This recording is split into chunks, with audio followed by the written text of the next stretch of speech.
할렐루야. 오늘도 하나님께서 주시는 말씀을 통해서 하나님의 놀라운 은혜를 경험하실 수 있는 저와 성도님들 되시기를 주의 이름으로 축원합니다. 아멘. 이번 주 수요일부터 토요일까지 저희 유스들이 수련회를 다녔습니다. 수련회를 다녀오면서 느낀 것은 정말 열정적이다. 우리 아이들 정말 열심히 잘한다. 그리고 정말 그 가운데서 다음 세대에 대한 하나님의 갈망, 하나님의 기대를 좀 볼 수 있었던 것 같습니다. 그리고 이렇게 보면서 제가 나름대로 도전받았던 것은 무엇이냐면은 점점점 소망이 없어지고 있는 이 세대 가운데에서 소망을 잃어버리고 상실한 이러한 세상 가운데에서 다음 세대들이 하나님 나라를 이어갈 수 있도록 정말 우리가 더욱더 힘쓰고 기도해 줘야 되겠다라는 생각을 해보게 되었습니다. 우리의 역할이 참 큽니다. 우리만 신앙생활 잘하고 우리만 은혜 받는 것, 사실 우리가 이렇게 신앙생활 할 수 있는 것은 알고 보면 물론 하나님의 은혜는 전제에 깔려 있지만 우리 신앙의 선배들이 순교하고 신앙의 선배들이 믿음을 지켰기 때문에 우리가 누리고 있는 복 아닙니까? 그렇다면 우리도 다음 세대를 생각하면서 그 다음 세대들이 그 다음 하나님의 나라를 아름답게 세워나갈 수 있도록 기도하고 그들이 믿음 가운데 설 수 있도록 우리들이 양육하고 도와줘야 될 줄을 믿습니다. 아멘. 저는 그게 임마누엘 공동체의 사명이라고 생각합니다. 이따가 임시 임원회도 하겠지만 저희의 목회 철학이 그거예요. 다음 세대를 생각하며 그들에게 하나님 나라를 물려줄 수 있는, 그 하나님 나라를 이어갈 수 있도록 우리가 할 수 있는 모든 것에 대해서 헌신할 수 있는 그런 공동체가 되는 게 저의 간절한 소망이고 우리 임마누엘 공동체의 소망이 되기를 주의 이름으로 축원합니다. 아멘. 많은 교회들은 그렇게 생각합니다. 다음 세대에 책임지고 다음 세대를 길러내야 된다고 하면서 모든 재정이든 관심이든 노력을 다음 세대나 교회 학교에 이렇게 관심을 기울이지 않고 오히려 성도의 수를 부풀리기 위해서 장년들에게 더 많은 에너지를 투자하는 것들을 보게 됩니다. 저는 그건 별로 건강하지 않다라고 봅니다. 물론 장년들에게도 우리가 관심을 가져야 되겠죠. 그러나 우리가 무엇보다도 다음 세대에 하나님의 나라를 이어줄 수 없다면 우리는 지금 제대로 된 신앙생활을 하고 있는 것이 아닐 것입니다. 그러므로 오늘 귀한 말씀은 그와 관련된 말씀을 함께 하려고 합니다. 바로 우리 다음 세대 아이들, 우리 유스들, 또한 교회 학교 학생들, 또한 조금 늙은 우리 청년들, 정말 이들에게 정말 무엇을 이어줄 수 있어야 되고 무엇을 심어줄 수 있어야 될 것인가에 대해서 오늘 함께 좀 고민을 해보려고 합니다. 사실 이들이 지금 어떠한 거에 대해서 어떤 소망에 대해서 잘못된 소망, 때로는 상실된 소망을 갖고 있는 것은 바로 그 책임이 누구에게 있습니까? 우리들에게 있다라고 생각해 볼 수도 있습니다. 왜요? 우리가 잘못된 소망을 품었거든요. 우리가 잘못된 소망을 갖고 있었거든요. 그것이 누구에게 흘러갔습니까? 자녀들에게 흘러가게 되고 자녀들 또한 잘못된 소망과 잘못된 그러한 꿈을 가진 채 살아가고 아예 소망도 없이 살아가는 그런 모습들을 우리는 보게 된다라는 것이죠.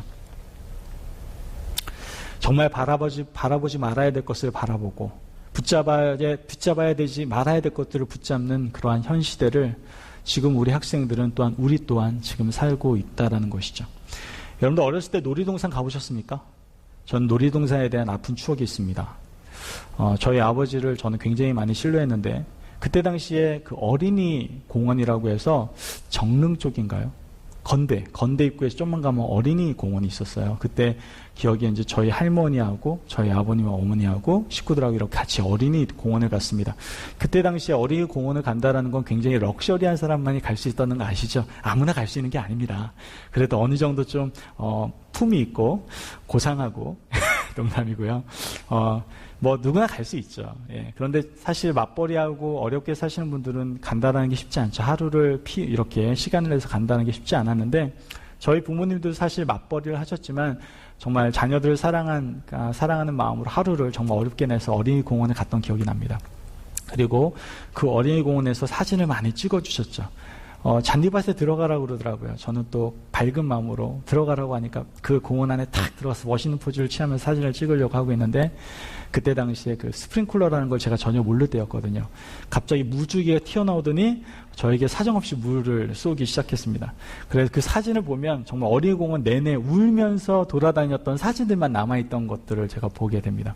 근데 그 순간에 잠깐 제가 울면서 어떤 동물에 관심이 있었는지 그걸 보는 순간에 잠깐 제가 부모님을 잠깐 잃어버렸던 기억이 나요. 물론 긴 시간은 아니었고요. 몇 분이었지만 순간 저도 좀 깜짝 놀랐고 저희 부모님도 사실 약간 깜짝 놀라는 그러한 사건이 좀 발생을 했었죠.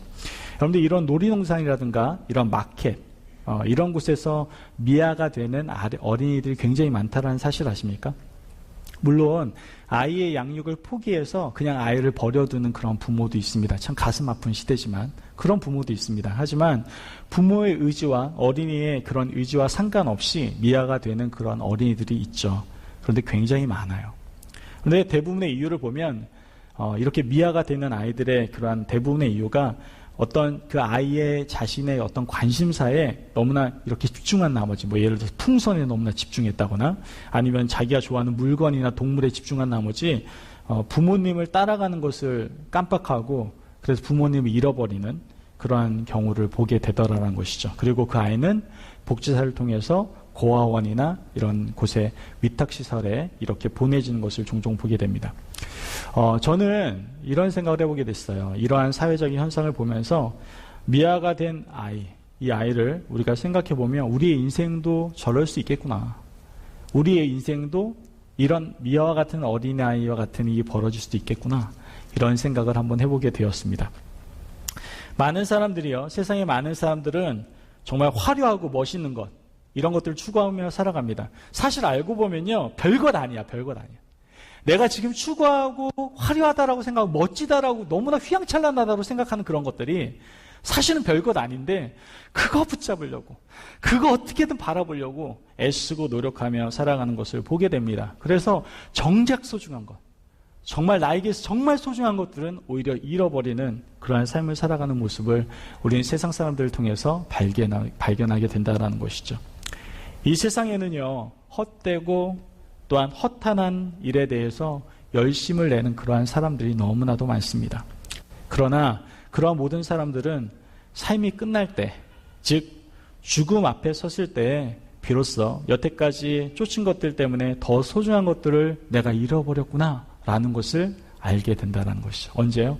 내가 이 생을 끝날 때, 즉 죽음 앞에 섰을 때 그것이 다 부질없는 것이었구나 라는 것을 깨닫게 되더라라는 거예요.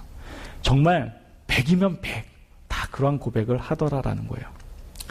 사람들은 인생에서 소중한 것이 무엇인지 안다라고 생각합니다. 난 다 알아. 내 인생은 어떻게 살아야 되는지 난 다 알아. 몰라? 나한테 물어봐. 이렇게 생각하는 사람들이 있어요.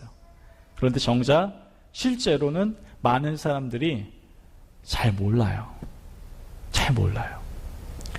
사람들의 인생에서 가장 소중한 것이 돈이라든지 명예라든지 권력이라든지 건강이라든지 일이라든지 아니면 자신의 꿈, 비전 등을 꽂는 것을 보게 됩니다. 그러나 그런 것들은 우리의 삶에 필요한 것은 맞습니다. 그러나 절대적인 것이 될 수는 없어요. 필요하죠. 돈도 필요하잖아요. 때로는 사람들에게 어떤 명예적인 부분도 필요할 수 있죠. 집도 필요합니다. 잡도 필요하죠. 건강? 말할 나위 없죠. 필요합니다. 우리에게 필요한 요소들은 맞습니다. 하지만 그것이 절대적인 요소는 아니다라는 거예요. 그리고 그 순간에 떠오르는 것이야말로 언제요? 바로 죽음의 순간 앞에서 떠오르는 것이야말로 진정한 나에게 진정한 가치 있는 것이고 소망이 있는 것임을 우리는 분명히 알 수 있게 된다는 것이죠. 여러분도 혹시 유언장 써보셨습니까? 목사님 정말 너무하시네. 내가 지금 나이가 몇 살인데 유언장을 쓰라고 또 이렇게. 써보신 분 계세요 혹시? 유언장 써보신 분? 써보신 분 계세요? 우리 전도사님 뭐라고 썼어요? 죽을 죄를 졌습니다. 내가 이렇게 잘못 살았습니다. 이렇게 썼습니까? 그런데 그렇게 쓰는 경우가 대부분입니다, 사실. 저도 유언장을 써봤어요. 이 수련회 프로그램 같은 데 가면요, 유언장을 쓰는 그러한 그 프로그램이 있는 경우를 종종 보게 됩니다. 그 시간에는요, 굉장히 장난치던 우리 유스들에게도 이렇게 유언장을 쓰게 할 때도 있었거든요. 저도 유스 때 했으니까요. 그때 막 신나게 장난치고 찬양 때 우와 이렇게 찬양하던 애들이 유언장 딱 쓰는 시간 되면요, 물론 처음에는 뭐 쓸 거냐 장난하다가 시간이 조금 지나가면 굉장히 숙연해지는 걸 보게 됩니다. 정말 자기의 자신의 삶을 한번 돌아보는 것이죠. 그런데 놀라운 것은 유언장의 내용을 보면 비슷비슷해요. 중요한 핵심 단어 2단어가 나옵니다. 첫 번째 단어는 뭐냐? 미안합니다. 두 번째 단어는 뭘까요? 사랑합니다. 그 두 단어로 지배하게 돼요. 놀라운 것은. 했던 게 너무나 미안하고, 엄마 죄송해요. 내가 그렇게 살면 안 됐었는데 죽음의 코앞에 서고 유언장을 쓰다 보니까 왠지 부모님한테 미안한 게 그렇게 많은지 미안합니다. 그러고 난 다음에 미안만 하면 안 되잖아요. 그래도 엄마 아빠 제가 사랑하는 거 아시죠? 제가 비록 지금 죽지만 내가 부모님 영원히 사랑할게요. 이렇게 미안합니다와 사랑합니다라는 말로 함축되는 걸 볼 수 있습니다. 이거는 비단 유스들에게만 해당되는 게 아니고요. 여러분에게 유언장을 쓰라고 한다면 똑같이 나올 겁니다. 그렇지 않아요? 나이가 드신 분이든 어린 아이들이든 상관없이 똑같은 내용들이 나올 겁니다. 미안합니다. 얘들아 미안하다. 내가 엄마로서 더 너희들에게 사랑을 베풀어줬어야 되는데 내가 너희들한테 더 믿음대로 살 수 있도록 도와줬어야 되는데 내가 그렇게 하지 못했구나. 그렇지만 얘들아 내가 정말 너희들 사랑한다. 내용은 이렇게 지배하게 될 겁니다. 유언장의 내용은 대부분 미안합니다. 사랑합니다. 이렇게 되겠죠. 남편과 아내가 유언장을 쓸 때도 마찬가지일 겁니다. 자기야 미안해. 내가 먼저 가게 됐네. 그동안 고생 많았지. 고생시킨 거에 대해서 너무나 미안해. 그러나 내가 당신 영원히 사랑해. 이런 내용으로 함축되지 않겠습니까? 유언장의 내용은요 비슷비슷하다니까요. 미안합니다. 사랑합니다. 여기에서 우리가 비로소 정말 놀라운 사실 한 가지를 알게 됩니다.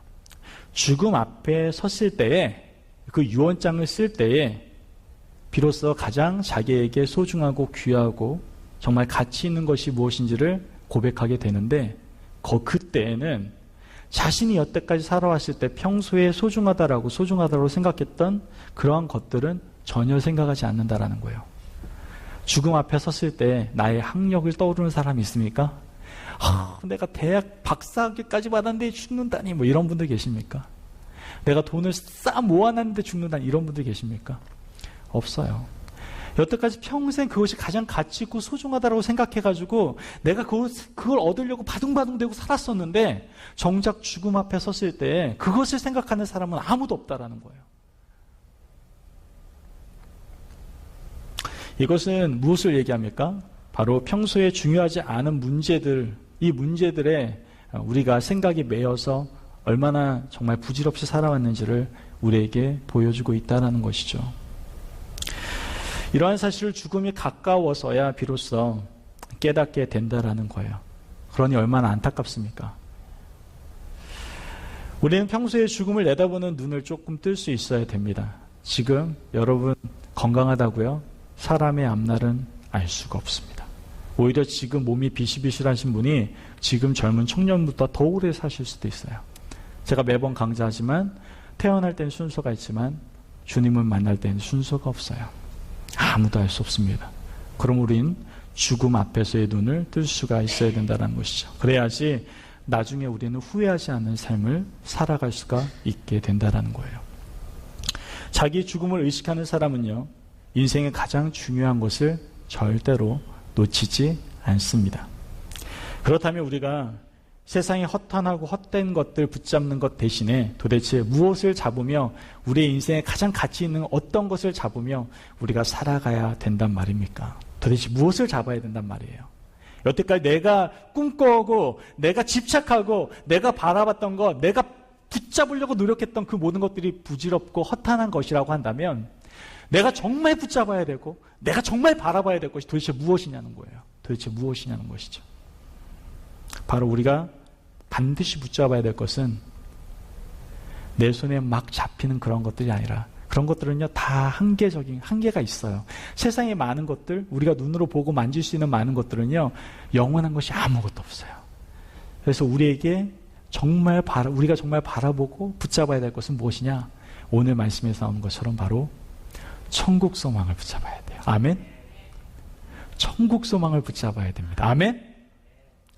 이 천국에 대한 소망은요, 세상의 헛된 것들과는 비교할 수 없는 곳으로 우리를 인도해 주는 것을 우리는 발견하게 됩니다. 북아프리카 알제리에서 선교하던 찰스 마쉬 선교사님이라는 분이 계십니다. 이분은 그 현지에서요, 7명에게 세례를 주게 됩니다. 성부와 성자와 성령의 이름으로 내가 너희를 세례를 준다. 세례를 주게 돼요. 그런데 너무나 안타까운 상황이 발생을 했는데 그 세례를 받은 7명의 그 세례자들이 모두 다 그 지역 안에서 살해를 당하게 됩니다. 이유는 간단합니다. 예수님을 믿게 되었고 세례를 받았다는 이유로 살해를 당하게 돼요. 이 찰스 마시 선교사님께서는 굉장히 마음이 혼란스러워지기 시작합니다. 아니, 하나님의 일꾼 세우려고 하나님, 내가 세례를 주었는데 이들이 다 죽임을 당했습니다. 너무나 마음이 안타까워서 하나님께 부르짖기 시작합니다. 하나님, 이런 상황 속에서도 내가 도대체 복음을 전해야 됩니까? 다 죽었어요. 다 죽었어요. 내가 세례를 주었다는 이유만으로 다 죽었어요. 내가 어떻게 내가 세례를 줍니까? 어떻게 복음을 전하란 말입니까? 내가 정말 복음 전하는 것이 오히려 이 해가 된다면 내가 전하지 않는 것이 낫지 않겠습니까? 그때 하나님께서 이 찰스 마시 선교사님에게 말씀으로 대답을 하십니다. 그 말씀이 바로 요한계시록 14장 13절의 말씀입니다. 또 내가 들으니 하늘에서 음성이 나서 이르되 기록하라. 지금 이후로 주 안에서 죽는 자들은 복이 있도다 하시매. 아멘. 성령이 이르시되 그러하다. 그들이 수고를 그치고 쉬리니 이는 그들의 행한 일이 따름이라 하시더라. 아멘. 우리가 예수 그리스도를 믿고 얻게 된 가장 큰 축복은 무엇이라고 생각하십니까? 어떤 분들은 내가 예수님을 믿으니까 부자가 됐어요. 내가 예수님을 믿으니까 건강이 회복됐어요. 이런 것입니까? 그건요, 우리가 너무나 옵션만을 바라보며 살아가는 인생이라고 얘기해요. 정말 본질이 아니라 자동차를 살 때 자동차 엔진이 좋은지 봐야 될 거 아니에요. 그런데 남자들은요, 혹해요. 뭐에 혹하냐? 옵션에 혹해요. 그래서 엔진은 거의 상태가 안 좋은데도 불구하고 선루프가 있어야 되고 오디오 시스템이 좋아야 되고 이런 옵션 사항이 현혹돼가지고 차를 구입하는 걸 보게 됩니다. 그런데 옵션이 아니에요. 예수님을 믿는 것, 예수님을 믿음으로 말미암아 우리가 얻게 된 것은 그 옵션을 바라보는 게 아닙니다. 우리가 예수님을 믿음으로 말미암아 가장 큰 축복은 그런 옵션 사항이 아니라 바로 우리 안에 천국을 소유한 것이 바로 큰 축복임을 믿으시기를 바랍니다. 아멘. 내가 예수님을 믿음으로 말미암아 내 안에 천국 소망을 품게 되었다는 것이 가장 큰 축복이에요. 아멘. 다른 어떤 것보다도 나의 삶 가운데서 어떤 잘됨보다도 나에게 가장 중요한 건 내가 가장 축복받은 이유 한 가지는 내가 예수님을 믿음으로 말미암아 내가 천국에 대한 소망을 갖게 되었다라는 거예요. 아멘. 오늘 말씀을 보면요, 밭에 감추인 보화에 대해서 얘기합니다. 여러분들이 이 말씀 다 들어보셨을 거예요. 밭에 감추인 보화. 오늘 말씀 보면 천국에 마치 밭에 감추인 보화 같으니 사람이 이를 발견한 후에 숨겨두고 기뻐하며 돌아가서 자기의 소유를 다 팔아 그 밭을 사느니라 이렇게 얘기합니다. 자, 지금 남의 밭에 가서 일하던 농부가 그 밭에서 남모르는 그 보화를 발견하게 됩니다. 그리고 자기의 모든 재산을 다 팔아서 그 밭을 샀을 때의 심정을 이야기하는 거예요. 어떤 심정일까요? 자기의 재산을 다 팔아가지고 나 이제 다 팔았네. 이거 어떻게 하면 좋냐? 나 이제 어떻게 살아? 이렇게 생각하겠습니까? 지금 거기에 뭐가 있는데요? 그 밭에 보화가 있다니까요. 자기의 모든 것을 다 팔아서 그 밭을 샀을 때, 그 보화가 있는 밭을 샀을 때 그 심정이 어떻겠냐고요? 내가 다 팔은 걸 너무 아까워요? 내가 그것 때문에 돈을 다 내 재산을 다 판 게 아깝겠습니까? 아니에요. 어떻겠어요? 그 심정은요, 막 가슴이 뛰고 막 설레고 막 기쁘고 만족스러워가지고 막 펄쩍펄쩍 뛸 거예요. 그러지 않겠습니까? 왜요? 그 밭 안에 보화가 있는 걸 알고 있다니까요. 이러한 만족, 이러한 기쁨, 이러한 정말 가슴 뛰고 설레임이 있는 것, 이것이 바로 천국 소망을 품고 있는 사람의 모습입니다. 할렐루야. 이게 천국 소망의 그 소망을 품고 있는 사람의 모습이라니까요. 가슴이 뻑 떨려요. 너무 기뻐요. 내 삶에 너무나 만족스러워요. 이게 바로 천국 소망을 갖고 있는 사람의 모습이다라는 거예요. 천국 소망에 대하여 머리로만 알았지 진정한 소망이 없는 사람들, 이러한 사람들이 이 시대에 너무나도 많습니다. 그러니까 삶에 어떤 문제가 있거나 어려움이 있으면은 나 죽겠네, 나 힘드네, 나 너무나 힘들고 고달프네, 이렇게 살아갑니다. 정말 우리에게는 천국 소망이 있는데도 불구하고 말이죠. 안타깝게도 많은 사람들이 예수님을 영접하고 천국의 보화를 소유했으면서도 불구하고 자기의 엄청난 그 보화를 얻었다는 기쁨과 만족을 충분히 누리지 못하며 그 만족을 누리지 못하며 살아가는 사람들이 너무나 많다라는 거예요. 더 많은 사람들이 정말 천국의 보화를 알지 못한 채 이 땅의 것에만 소망을 두고 현재만 바라보며 살아가는 것을 보게 됩니다. 그래서 이러한 사람들은 현재의 죽음에 대해서 굉장히 두려워합니다. 죽음에 대해서 언제나 두려움과 걱정이 있죠. 아직도 사망 권세에 사로잡혀서 살아갑니다. 만약에 우리가 이러한 것에 묶여 있다면 우리는 아직 천국 소망을 품고 있는 사람이다라고 보기가 참 어렵습니다. 우리는 기억해야 됩니다. 예수님은 그런 우리를 풀어주시고 놓아주시려고 오셨습니다. 할렐루야, 아멘. 히브리서 2장 15절 말씀을 같이 읽도록 하겠습니다. 히브리서 2장 15절 말씀, 히브리서 2장 15절 말씀.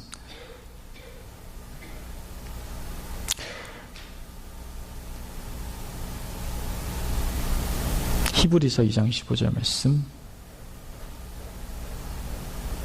제가 읽어드리겠습니다. 같이 읽겠습니다. 시작. 또 죽기를 무서워함으로 한평생 매어 종노릇하는 모든 자들을 놓아주려 하심이니. 아멘. 하나님께서 놓아주시기 위해서 이 땅에 오셨단 말이에요. 우리의 모든 것 가운데에서 풀어 놓아주시기 위해서. 그래서 천국의 소망을 품는 인생과 천국의 소망이 없는 인생은요, 차이점이 있습니다. 차이점이 있어요. 무슨 차이점이 있습니까? 하나님께서 우리에게 천국에 대한 소망을 주시는 이유는 바로 유혹과 핍박 앞에서도 흔들리지 않게 하시기 위해서다라는 것을 우리는 알게 됩니다. 우리는 간혹 아주 신실한 그리스도인이라고 사회적으로 높은 지위에 있는, 높은 자리에 앉아있는 정말 존경받는 그러한 분들이 TV 앞에서 쇠고랑을 차고 검찰에게 이렇게 압송되거나 교도소에 들어가는 것을 우리는 종종 보게 됩니다. 왜 그렇습니까? 그들이 높은 자리에 있으면서 제공하는 여러 가지 어떤 것에요? 유혹에 넘어갔기 때문임을 우리는 알 수가 있죠. 천국에 대한 소망이 없는 사람들은 세상이 제공하는 그러한 유혹 앞에서 쉽게 흔들리는 것을 보게 됩니다. 여러분, 유혹에 넘어가지 않습니다. 천국의 소망을 품은 사람들은 더 크고 값지고 고귀하고 소중한 것을 알기 때문에 그 유혹에 넘어가지 않는다는 것이죠. 핍박 앞에서도 마찬가지입니다. 천국에 대한 소망이 없는 사람은 작은 핍박, 작은 공경 가운데서도 견디지 못해요. 매번 넘어지고 매번 쓰러지고 포기한다고 그러고 막 그래요. 그러나 천국 소망을 품은 그러한 사람들은 죽음도 불사하면서 그 핍박을 이겨내는 것을 우리는 보게 됩니다. 성경을 보면 사도행전에서 스데반이 나옵니다. 스데반은 돌에 맞아서 순교하는 순간에 성령이 충만해져서 하나님의 영광과 예수님께서 하나의 우편에 서신 것을 보게 됩니다. 사도행전 7장 56절 말씀을 보면 말하되 보라 하늘이 열리고 인자가 하나님 우편에 서신 것을 보노라 한데 이렇게 얘기합니다. 천사의 영광을 본 스데반은요, 죽음 앞에서 어땠습니까? 그만 좀 던져, 아파 죽겠어, 좀 살려줘, 이렇게 얘기했습니까? 성경을 보면 그런 내용은 적혀 있지 않습니다. 죽음 앞에서도 스데반은 담대했습니다. 다른 사람들보다 굉장히 용감했기 때문에 그렇습니까? 돌에 맞아도 충분한 맷집을 가지고 있었기 때문에 그렇습니까? 아니에요. 스데반은 천국의 예수님을 본 순간 그에게 순교를 감당할 만한 힘을 얻게 되었던 거예요. 그래서 그는 죽음 앞에서도 두려워하지 않고 끝까지 하늘을 바라보며 저들을 용서하는 것을 보게 됩니다. 또한 천국의 소망을 가진 사람은 고난과 패배를 두려워하지 않습니다. 여러분들 고난과 패배 때문에 도전하지 않은 그러한 일이 없기를 바랍니다. 특별히 우리 청년들, 우리 유스들 지금 삶 가운데에서 뭔가 도전을 하지 않아요. 지금 현재의 삶 속에서 만족하며 살아가려고 하는 것을 보게 됩니다. 여러분들 고난과 실패 우리는 두려워할 필요가 없습니다. 우리가 천국의 소망을 가지고 있는 사람이라고 한다면 우리는 고난과 패배를 두려워하지 않습니다. 영원한 나라의 영원한 상급이 이 땅에서 누리는 작은 희락보다 훨씬 크다는 사실을 우리는 분명히 알고 있습니다. 정직하게 살아가다가 가난하게 될 수 있습니다. 그러면 이렇게 생각하세요. 하나님이 다 책임져 주실 거야. 영원한 나라에서 하나님께서 나를 더욱더 부하게 하실 거야. 이런 믿음이 있어야 되지 않겠습니까? 여러분 지금 좀 힘드십니까? 여러분들 삶 가운데 어려움이 좀 있습니까? 그렇다면 그런 자신감이 있어야죠. 내가 정말 천국 소망을 품고 하나님의 자녀라고 한다면 그래, 내가 지금 이 땅 가운데서 내가 지금 좀 어려움을 겪고 있어. 나도 좀 힘든 건 알아. 하지만 분명 하나님께서는 나에게 더 아름다운 세상, 더 밝은 미래를 나를 위해서 계획해 놓으셨을 거야. 이러한 믿음이 있어야 될 것 아니겠습니까? 아멘? 이것이 바로 천국 소망을 품고 있는 사람이다라는 것이죠. 여러분 기억하십시오. 천국 소망은요, 죽음에 임박한 어떤 연세 드신 분들의 그러한 사은품 같은 메시지가 아닙니다. 이제 돌아가실 분들, 연세 드신 분들에게 천국 소망을 품으세요. 이제 돌아가시면 하늘나라 아름다운 나라가 있어요. 이렇게 사은품으로 주는 메시지가 아닙니다. 소망은요, 흔들리지 않음과 관련이 있어요. 내가 천국 소망이 있다면 이 땅의 어떠한 상황과 현실 가운데서도 문제가 되지 않아요. 나는 흔들리지 않아요. 왜요? 나에겐 분명한 천국 소망이 있기 때문에 그렇습니다. 여기가 전부가 아닙니다. 지금이 전부가 아닙니다. 만약 지금 이 땅에 있는 것이 지금의 나의 상황과 지금의 현실이 나에게 있어 전부라고 한다면 저도 살기가 힘들어요. 저도 힘들 것 같아요. 그러나 이 땅이 전부가 아니라니까요. 여러분 지금 힘드시죠? 괜찮아요. 이 땅이 전부가 아니라니까요. 어떤 일이 있어도 우리가 믿는 정말 천국 소망을 우리가 굳게 붙잡고 살아갈 수 있는 저와 성도님들 되시기를 주의 이름으로 축원합니다. 아멘. 이 천국 소망은요, 그래서 온전한 삶, 성결한 삶, 헌신된 삶을 살아갈 수 있게 하는 하나님의 능력이 됨을 여러분들이 믿으시기를 바랍니다. 아멘. 우리는 천국 소망을 잡아야 돼요. 여러분들에게 희망이 있는 것은 천국 소망이 여러분들에게 있기 때문에 그렇습니다. 할렐루야. 자, 보면요, 이러한 천국 소망을 가진 사람은요, 이제는 세상에 어떤 바라보는 시각 속에 살아가는 것이 아니라 세상을 바라보는 그러한 시각 자체가 완전히 바뀌게 되는 것을 보게 됩니다. 이젠 나의 보는 모든 관점들이 완전히 바뀌어요. 내가 천국 소망을 품고 있잖아요. 나는 이제 내가 내 눈을 갖고 있어도 내가 보이는 게 전부가 아니에요. 하나님이 보시는 대로 내가 이 세상을 보게 되어 있습니다. 할렐루야. 세상 사람들은요, 자기의 기준과 자기의 생각과 자기의 가치관을 가지고 생활하고 살아갑니다. 그죠? 내가 품고 있는 마음, 내가 여태까지 배워왔던 것들, 내 기준 속에 살아간단 말이죠. 그러나 천국 소망에 눈을 뜨면 사람들의 기준이라든가 세상의 기준이라든가 가치관과 세계관이 아닌 하나님께서 주신 기준과 가치관과 세계관을 가지고 살아가게 된다라는 거예요. 아멘. 로마서 12장 2절 말씀을 보면 너희는 이 세대를 본받지 말고 오직 마음을 새롭게 함으로 변화를 받아 하나님의 선하시고 기뻐하시고 온전하신 뜻이 무엇인지 분별하도록 하라. 이렇게 말씀하십니다. 왜요? 너희는 이 세대를 본받지 말라는 거예요. 이제 너가 천국 소망을 받은 자로서 천국의 놀라운 시각을 가지고 살아가라고 우리에게 말씀하고 계시는 거예요. 이 세대에 본받지 마. 이 세대의 사고, 이 세대의 기준이 아니야. 이 세대의 가치관과 세계관이 아니야. 하나님의 기준과 사고관과 가치관을 가지고 우리에게 살아가라고 우리에게 도전을 주신다라는 것이죠. 누구에게요? 천국 소망을 품고 있는 사람에게 하나님께서 주신다라는 거예요. 그렇기 때문에 천국의 소망을 가진 그러한 안목을 가진 사람은 이젠 세상 사람과 전혀 다른 그러한 가치관을 바라보며 살아가게 됩니다. 세상 사람들은요, 돈 걱정, 집 걱정, 직장에 대한 걱정, 여러 가지 세상에서 불완전한 요소들에 대해서 우리는 걱정하며 살아가지 않습니까? 그러나 천국 소망에 눈을 뜨면 세상과 전혀 다른 고민을 하기 시작합니다. 세상이 전혀 흉내낼 수 없는 그러한 절제와 인내를 하며 살아가게 될 뿐만 아니라 세상이 전혀 이해하지 못하는 그러한 담대함을 가지고 살아갈 수가 있게 됩니다.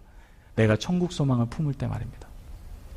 세상이 줄 수 없는 평안을 누리며 살아가게 됩니다. 할렐루야. 세상에 줄 수 없는 그 놀라운 평안이 임하게 된다라는 거예요. 그 하나님께 주시는 세상이 줄 수 없는 놀라운 평안은 우리의 어떠한 조건과 상황에 영향을 받지 않습니다.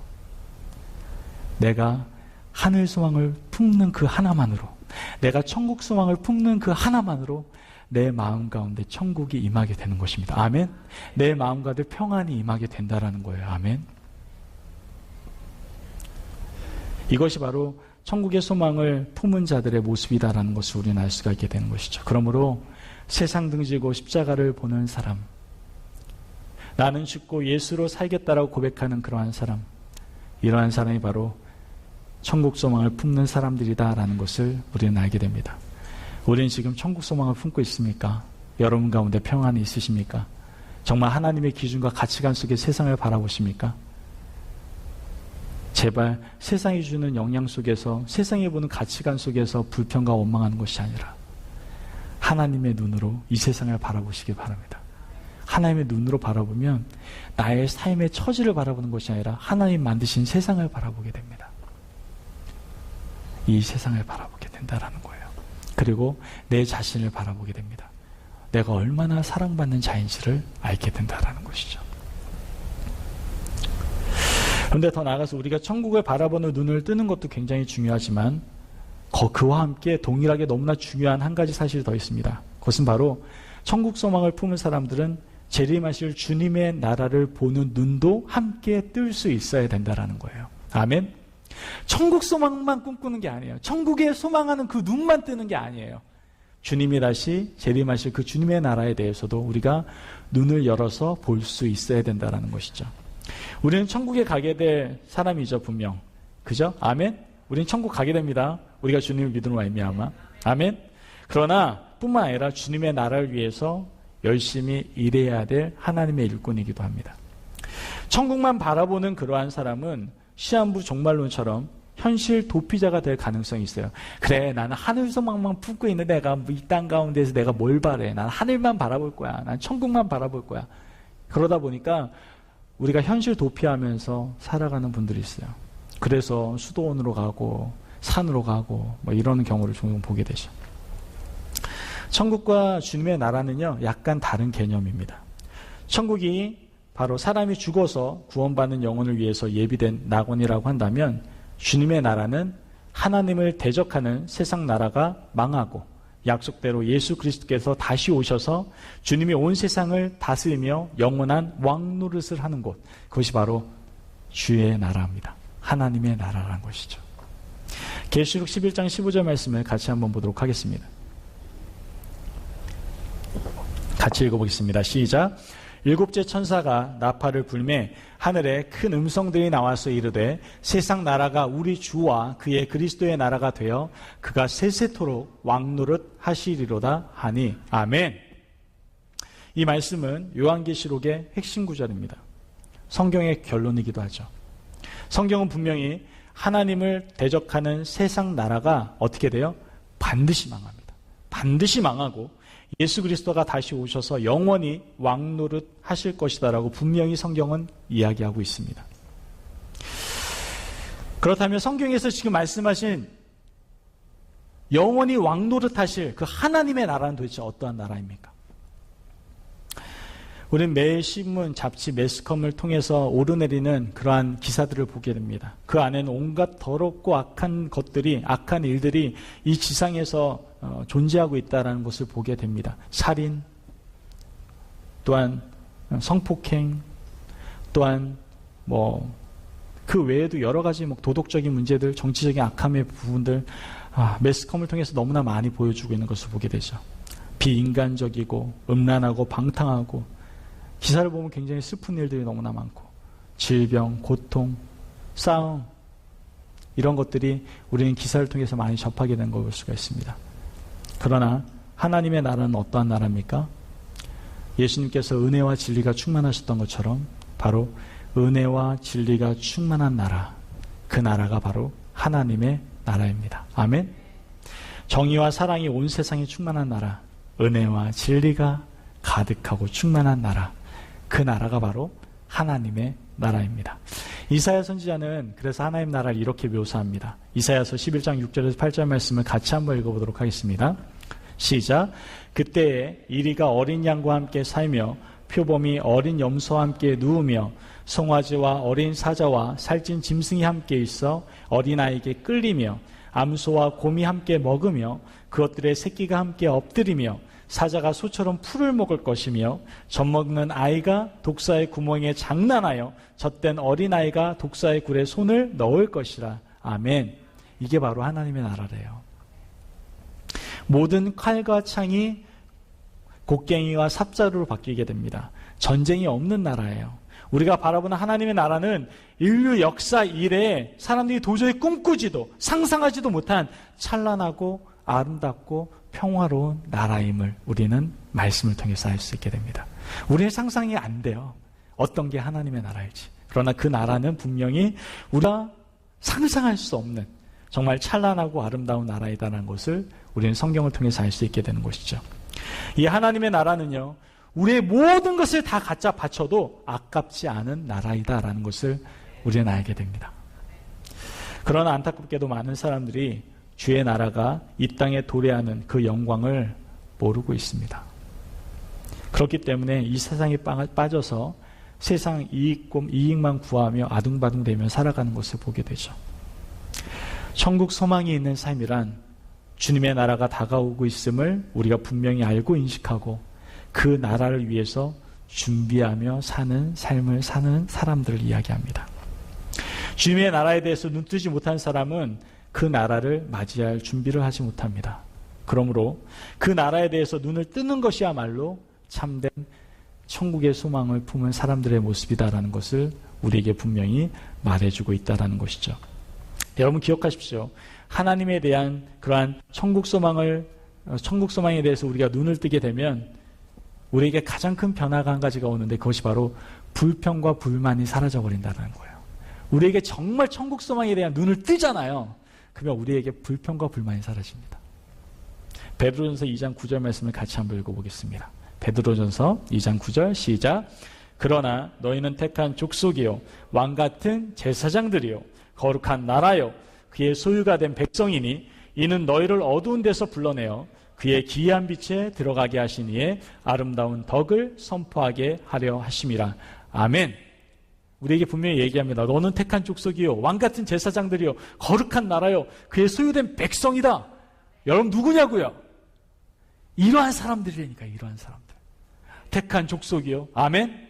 왕같은 제사장입니다. 아멘. 거룩한 나라입니다. 아멘. 그의 소유된 백성입니다. 아멘. 우리가 그러한 사람이라고요. 우리가 그러한 사명을 가지고 있단 말이에요. 뭘 하라고요? 아름다운 덕을 선포하는 그러한 사람들이라고요. 형편이 좋건 좋지 못하건 그건 중요한 게 아닙니다. 하나님께서 우리에게 동일하게 사명을 허락하셨습니다. 우리는 그 자리에서 맡겨진 자리에서 우리의 분명한 정체성을 가지고 살아갈 수가 있어야 된다는 것이죠. 주님의 나라가 오늘 하루 더 가까이 왔다는 사실 알고 계십니까?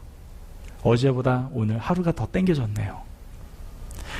지금 주님의 나라를 위해서 우리들은 지금 무엇을 하고 있습니까? 여러분 뭐 하고 있습니까? 주님의 나라가 하루가 지금 땡겨졌거든요. 어제보다 하루가 더 땡겨졌는데 여러분은 지금 하나님의 나라를 위해서 무엇을 하고 계십니까? 사도 바울은요, 자기에게 유익하던 사회적 신분, 종교적 신분, 학문적 자랑, 이 모든 것을 다 배설물로 여기고 오직 예수님이 그리스도이심을 전하는 일과 이방인들에게 복음을 전하는 삶을 살아가는 것을 보게 됩니다. 이것이 바로 천국 소망을 품는 사도 바울의 모습이었습니다. 사도 바울이 어떻게 이렇게 살 수 있었을까요? 바로 고린도후서 12장 2절의 4절 말씀에 이렇게 얘기합니다. 내가 그리스도 안에 있는 한 사람을 아노니 그는 14년 전에 셋째 하늘에 이끌려간 자라. 그가 몸 안에 있었는지 몸 밖에 있었는지 나는 모르거니와 하나님은 아시느니라. 내가 이런 사람을 아노니 그가 몸 안에 있었는지 몸 밖에 있었는지 나는 모르거니와 하나님은 아시느니라. 그가 낙원으로 이끌려가서 말로 표현할 수 없는 말을 들었으니 사람이 가히 이르지 못한 말로다. 아멘. 사도 바울은요, 주님이 보여주시는 환상과 계시를 통해서 셋째 하늘까지 이끌려가서 천국과 또한 역사의 비밀과 다가오는 주님의 나라를 보게 되었습니다. 그러자 예수님의 복음을 모든 족속에게 전하는 것보다 더 귀한 일이 없다라고 사도 바울은 분명히 인식하게 되었다라는 것이죠. 마태복음 13장 44절 말씀은 우리에게 다시 한번 이렇게 얘기합니다. 천국은 마치 밭에 감추인 보화 같으니 사람이 이를 발견한 후 숨겨두고 기뻐하며 돌아가서 자기 소유를 다 팔아 그 밭을 사느니라. 아멘. 오늘 우리가 본문을 읽었던 44절에서부터 50절까지의 말씀은 내용은 다르지만 다 동일한 말씀이 나오는 것을 알 수가 있습니다. 천국은 마치 좋은 진주를 구하는 장사와 같으니 또한 그 외에도 바다에 치고 각종 물고기를 모으는 구물 같으니 이 모든 내용들이 다 어디에 포커스를 맞추라는 거예요? 진정한 가치 있는 정말 나의 소망을 어디에 품고 살아가야 되는지를 분명히 우리에게 인식하라고 강조해서 말씀하고 있다는 걸 알 수가 있다는 것이죠. 사도 바울은 분명히 천국 소망을 품고 살아갔던 사람입니다. 사도 바울은 밭에 묻힌 보화를 발견하고 자기의 모든 소유를 다 팔아서 그 밭을 산 대표적인 인물입니다. 즉 정말 천국에 대한 소망을 품은 대표적인 사람이다라는 것을 우리는 알 수 있게 되는 것이죠. 사도 바울은 가장 중요한 것을 발견한 즉시 새로운 삶의 방식을 선택했습니다. 천국의 소망을 품은 자로서 천국을 바라보면 바로 이렇게 사도 바울과 같이 주님의 나라를 준비하는 삶을 살아갈 수밖에 없게 된다는 것을 우리는 알 수가 있게 되는 것이죠. 이제 우리의 삶 역시 사도 바울처럼 주님의 나라가 도래하기를 소망하며 이 땅에서 하나님 나라의 독립군처럼 좀 살아가는 그러한 사명자의 삶이 되기를 주님의 이름으로 축원합니다. 아멘. 우리는 이미 다가올 주님의 나라를 보고 있습니다. 그 나라에 대한 소망 없이는 단 1분도 살 수 없는 하나님 나라 백성이기 때문에 그렇습니다. 여러분들 하나님 나라를 바라보시기 바랍니다. 내가 하나님 나라를 온전히 바라보기를 원합니다. 그리고 더 나아가서 우리가 하나님 나라를 바라볼 뿐만 아니라 하나님 나라를 바라보는 말미암아 이젠 이 세상을 새로운 시각으로 하나님의 시각으로 바라보기를 원합니다. 그리고 또한 천국의 소망을 품은 사람으로서 너무나 막연한 천국뿐만 아니라 주님이 우리에게 허락하신 주님의 나라, 그 하나님의 나라 가운데서 우리가 더욱더 준비하며 살아갈 수 있는 주님의 복된 하나님의 자녀들 되시기를 주님의 이름으로 축원합니다. 아멘. 오늘 시간에 제가 여러분들에게 특송을 하려고 합니다. 제가 여러분들에게 특송을 하는 것은 여러분들에게 용기를 주기 위함입니다. 아, 이런 사람도 특송할 수 있구나. 이런 예, 용기를 주기 위함이라는 걸 기억하시고 좀 함께 기억해 주시기를 바랍니다.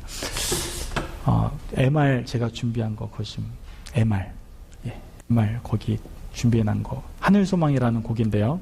제가 오늘 시간에 함께 제가 좀 같이 나누기를 원합니다. 제 설교의 내용이 여기에 다 들어가 있어서 여러분들에게 함께 좀 찬양으로 나누기를 원합니다. 나 지금은 비록 땅을 벗다며 살지라도 내 영혼 저 하늘을 디디며 사네. 내 주님 계신 눈물 없는 곳 저 하늘에 숨겨둔 내 소망 있네. 보고픈 얼굴들 그리운 이름들 많이 생각나. 때론 가슴 터지도록 기다려지는 곳 내 아버지 넓은 품 날 맞추시는 저 하늘에 쌓은 내 소망이 내 주님 그 나라에 이를 때까지 순례의 걸음 멈추지 않으면 어떤 시련이 와도 나 두렵지 않네. 주와 함께 걷는 이 길에. 우리 같이 할까요? 네. 우리 하나님께 영광의 박수 돌리면서 우리 후렴을 같이 하도록 합시다. 우리 정말 들은 말씀 생각하면서 함께 하나님께 고백했으면 좋겠습니다.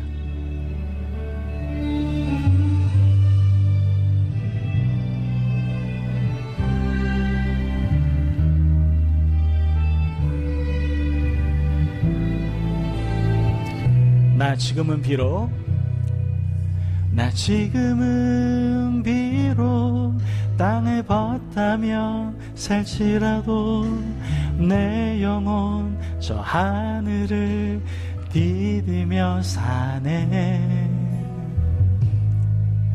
내 주님 계신 눈물 없는 곳,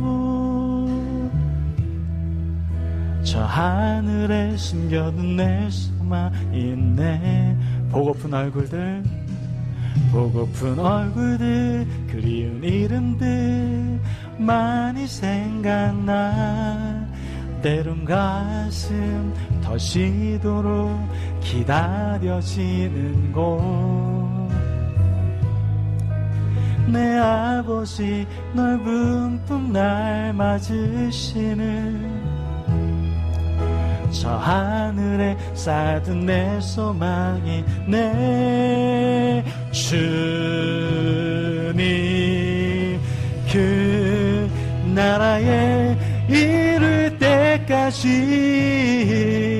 신뢰의 걸음 멈추지 않으며 어떤 시련이 와도 나 두렵지 않네.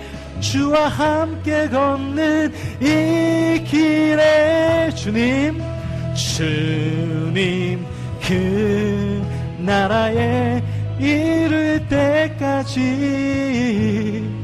신뢰의 걸음 멈추지 않으며. 아멘. 주님 어떤 시련이 와도 나 두렵지 않네. 주와 함께 걷는 이 길에, 주와 함께 걷는 이 길에, 주와 함께 걷는 이 길에, 우리 함께 걷는 이 길에. 우리 함께 영광의 박수 드리도록 하겠습니다. 이 시간에 우리 함께 묵상하면서 잠깐 기도하기를 원합니다. 하나님, 우리가 하늘 소망, 천국 소망 품으며 살아갈 수 있도록 주님 우리 가운데 역사하시고 함께하여 주시옵소서.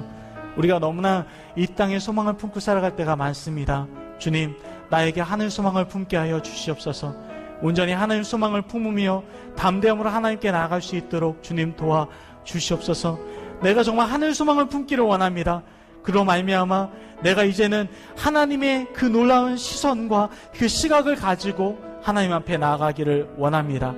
더 나아가 이 땅에 임하신 하나님의 나라를 맛보며 내가 나아가기를 원합니다. 주님, 나에게 하늘 소망을 품게 하여 주시옵소서. 우리 함께 묵상하며 하나님께 기도하며 나아갑시다.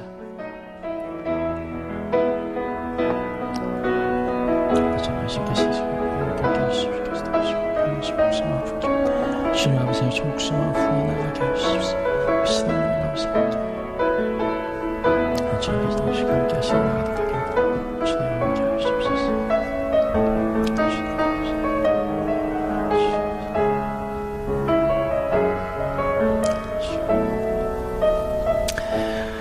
사랑과 은혜가 많으신 하나님 감사합니다. 우리가 주님을 믿음으로 말미암아 가장 소중하고 가장 귀한 것, 그 귀한 복을 주시니 감사합니다. 그것이 바로 천국 소망임을 우리가 믿습니다. 주님, 우리가 천국 소망을 품고 살아가기를 간절히 소망합니다. 어떤 시련이 와도 어떤 공경이 와도 내가 천국 소망을 품고 담대함으로 살아가기를 간절히 소망합니다. 내가 천국 소망을 품은 사람으로서 이제 하나님의 시각을 가지고 살아가기를 원합니다. 뿐만 아니라 내가 천국만을 소망하는 것이 아니라 이 땅 가운데 하나님의 나라가 임하기를 간절히 소망하며 내가 더욱더 철저히 준비하며 살아갈 수 있는 하나님의 귀한 자녀 되게 하여 주옵소서. 감사하며 예수님의 이름으로 기도합니다. 아멘.